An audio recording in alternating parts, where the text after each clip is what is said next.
যুক্তরাষ্ট্রে দ্বিতীয় মেয়াদে ডোনাল্ড ট্রাম্প ক্ষমতায় আসার পর বিশ্বে নতুন করে শুরু হয়েছে বাণিজ্য যুদ্ধ। মেক্সিকো, কানাডা, চীন থেকে শুরু করে ইউরোপীয় ইউনিয়নের দেশও রেহাই পাচ্ছে না ট্রাম্পের অতিরিক্ত শুল্কের খড়গ থেকে।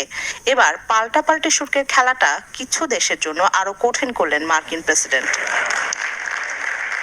বুধবার হোয়াইট হাউসের রোজ গার্ডেনে তালিকা প্রকাশ করেন তিনি।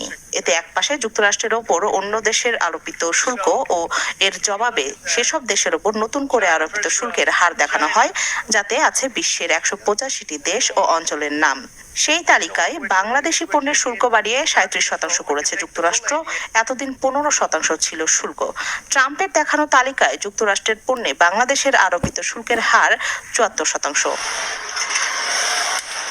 বাংলাদেশের ওপর নতুন করে আরোপিত শুল্কের কারণে রপ্তানি খাতে নেতিবাচক প্রভাব পড়ার শঙ্কা তৈরি হয়েছে। কারণ বাংলাদেশের প্রধান দুই রপ্তানি বাজারের একটি যুক্তরাষ্ট্র। প্রধান রপ্তানি পণ্য পোশাকের একটি বড় অংশ যায় যুক্তরাষ্ট্রে। দেশটিতে বছরে বাংলাদেশের রপ্তানি হয় $840 কোটি, যা আসে তৈরি পোশাক খাত থেকে।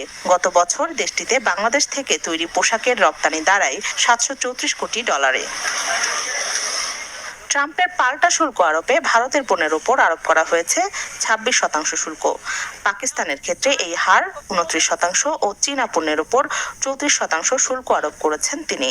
বাদ যায়নি ইউরোপীয় ইউনিয়ন। এই অঞ্চলের অন্তর্ভুক্ত দেশগুলোকে যুক্তরাষ্ট্রে পণ্য রপ্তানির ক্ষেত্রে দিতে হবে 20% শুল্ক। এছাড়া সব ধরনের বিদেশি গাড়ি আমদানির ক্ষেত্রে 25% শুল্ক আরোপের ঘোষণা দিয়েছেন মার্কিন প্রেসিডেন্ট।